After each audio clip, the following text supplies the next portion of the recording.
Sir,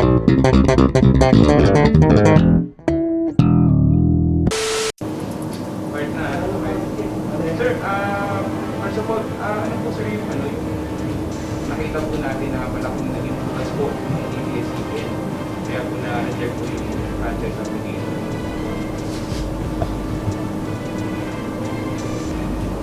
The violations, I think they were unable to unload the burden of proving to us that they are deserving to be granted anew with this special privilege. There are too many to be ignored. Pero sir, sa mga violations, ano po sa tingin niyo sir yung naging malaking problema po ng Abs-Cbn? To me, parang pare-pareho lang eh. Kasi kung mapapansin ninyo, have you seen the old franchise? Section 1 begins with a sentence subject to the Constitution and all laws and regulations. So, ang sinasabi nila kasi, maaring nakalabag kami ng labor laws, maaring nakalabag kami ng taxation. But you know, they have nothing to do with their franchise. No. They are in the very heart of their franchise. They probably forgot that they invoke the Constitution and all prevailing laws in the execution of their franchise. Sir, last question from me. Sir, pwede pa po bang i-appeal yung naging decision po ng committee? No, because under our rules, I think it is Section 49 of the rules of the House of Representatives.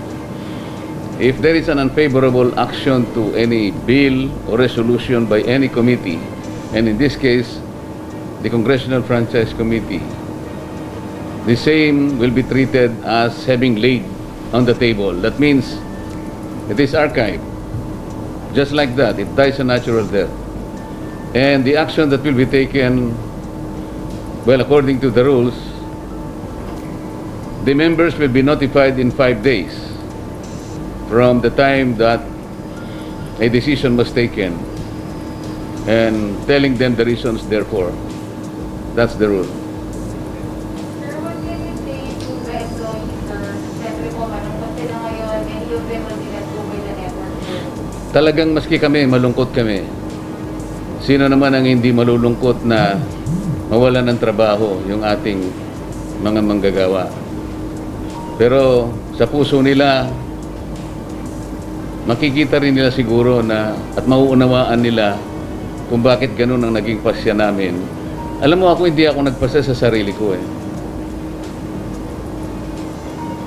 Yung mga napakaraming ebidensya will be the basis on how you act on a particular issue.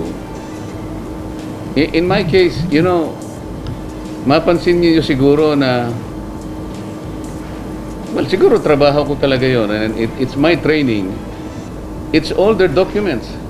Wala akong sariling documents. Probably they did not know that I'm going to read them one by one. Napakahirap, kasi hindi malinaw yung mga documents eh. Tons of documents. And sometimes I would sleep at 2 p.m. or 2 a.m. in the morning. Kasi kailangan kong, I cannot speak and I cannot stand there na hindi ko hinima ito. That's not me. I want to see all these documents. Sir, yung may nag-express na po ng interest yung yung Committee on Good Government, imbestigahan pa po yung parang mga supposed violations ng Abs-Cbn. Sir, ano po yung nakikita niyo kung magiging action? Siguro, you notice that this is not a simple hearing unilaterally done by the franchise committee. Kung makikita nyo, it was a joint committee meeting because there were allegations and there were also resolutions that came in while we were taking or considering the franchise application. Makikita, ang nakita ko rito, at ito napagpasyahan na rin while we were hearing the application. There are several agencies of government that appear to be in collusion with ABS-CBN. Number one, paano naman nangyari na nakapag-rehistro yung Big Dipper dun sa PESA? It was very frustrating for the PESA officials nung tinatanong ko na sila. They know the parameters. Kaya naman bibigyan mo siya ng tax incentives. Yung mababa. Yung first 6 years nga wala siyang tax because you wanted to attract foreign investment. You want that your country benefit from this. Kasi kung marami tayong foreign investment and also the technology that will come in, matutulungan niya ang bansa natin talaga. Not to mention I would say thousands if not millions of jobs to be created. That is the primary consideration. Kaya bibigyan mo siya ng tax incentives. In the particular case of Big Dipper, they cannot even tell us how many employment or how many workers did they generate. Wala. And they were selling to themselves. It was created purposely for tax avoidance. That was very, very clear. Sir, what was the franchise of ABS-CBN? I mean, you were the one who alerted many or most of the documents of the supposed alleged violations of ABS-CBN. But what could have been done, sir, to actually save their franchise and have it removed? Well, it's too late now, no? But siguro but that was also ako inihintay ko lang sana na magpakababa sila You know, we have 12 hearings. Makikita mo ang isang nag-a-apply ng franchise. From day one, I've been telling them that this is a special privilege. Siguro dahil lumaki na sila and for so long a time they thought that they had a vested right on that franchise. Parang sa tingin namin, tingin ko lang, parang they had that sense of entitlement.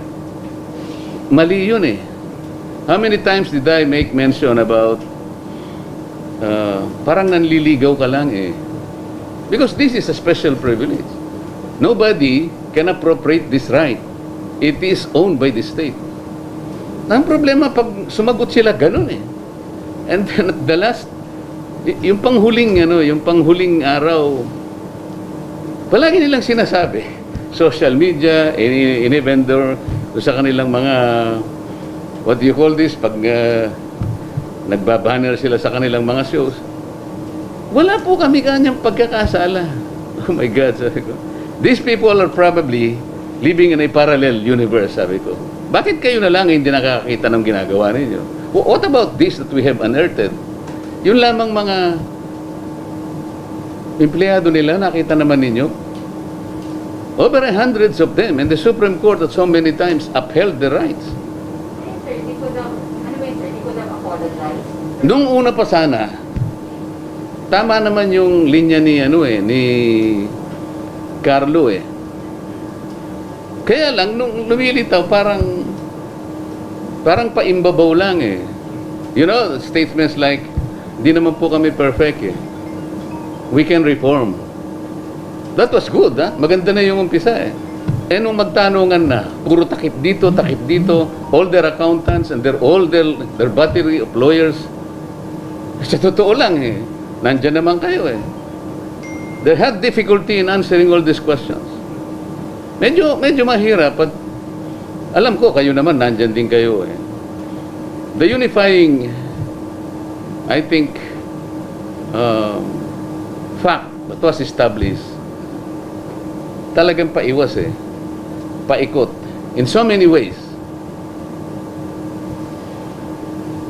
Sabi ko nga nung nabanggit ko rin, mabuti pa yung dalawang artista kasi nasabi ko na sa akin wala naman person. Totoo naman yun yung misis ko panahon pa nung forevermore, alam nasabi ko na naman, talagang hindi siya makapag nood ng ganong mga, kasi ano yun eh, di ba, yung parang romance, no? Gusto niya kasama ako kasi parang siguro it's more fulfilling na sa dami naman ng ginagawa ko rin, mapipilitan kang aakyat, di ba? Medyo matagal din naman yun. It will probably, mga 30 minutes din nata yun, o mga 25 minutes. Sabi ko sa kanya, bakit naman may dalawang 2 minutes na airing, tapos puputulin ng 3 minutes na advertisement. Kaya aabot ng 1 oras at kalahati. Yung ginagawa ko talaga, forevermore, pagkatas meron pang isa, pagkatas ito, ano na ito?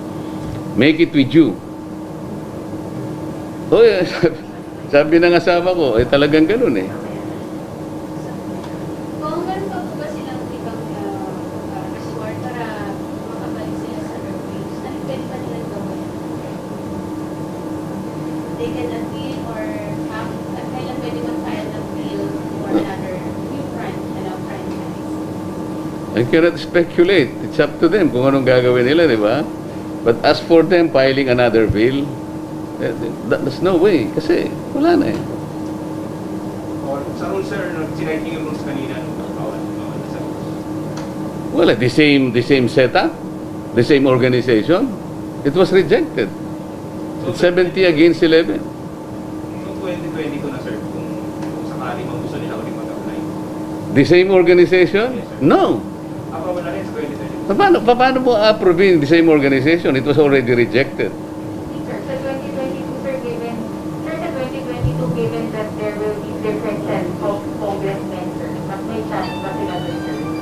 Na makapag-register? You are assuming that the franchise will be up to 2022. Paano kung meron ng binigyan ng gobyerno? Kanino ba bibigay yun? Anong franchise pa bibigay mo sa kanya? See? Yung franchise is a finite resource. Ni ina-allocate ng government yon. So, kunwari, meron ngayong magtatangka o makikiusap sa gobyerno, pwede po ba kaming mag-apply? Sabi niya ganun. At nakita naman natin na deserving naman, ano? At saka ngayon, siguro, this is an eye-opener siguro.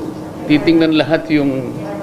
Ngayon lang naman nangyari talaga na binusisi lahat yung yung sections ng Prangkisa. Dati kasi hindi masyadong tinitingnan yun. I'm not sure why. But I have to thank the Speaker, Alan Cayetano. Kasi siya naman ang nagbigay ng directive. Pinakamaganda siguro, sabi niya, na sige, busisiin na lang natin sa committee, balik ko na lang. You notice that he attempted to give Abs-Cbn a provisional franchise. Ang nangyari lang kasi parang binaspas siya ng Abs-Cbn o kaya ng mga kapanalig na para bang naging negative pa sa kanya yon. Kaya ang nangyari, sabi niya, o sige, gusto ko na nga tumulong sa inyo. Ganyan pa yung sinasabi ninyo sa akin. Ibalik natin sa committee. Ganun na nangyari. Sir, so with this development, Abs-Cbn will lose its frequencies. Is it like parang a natural consequence? Hindi sa kanya ang frequency. The frequency is the government's property. Sir, wala na rin ba yung Paliwanag, magiging nalangoy na po yung sa Supreme Court? Pending Wala na yun because that's moot and academic. Tama naman yung Supreme Court. Walang nanalo doon, walang natalo. Supreme Court refused to decide on the merits kasi paano mo pa i-desisyonan di ba? Kasi yung pagdidesisyon ng Supreme Court dahil expired na yung franchise. The Solicitor General was questioning the franchise. Nag-expire na, sabi ng Supreme Court, hindi na namin i-dispose ito on the merits because moot and academic. That was it. Okay? Salamat sa inyo pasensya na. Okay. 君の虜になってしまえばきっと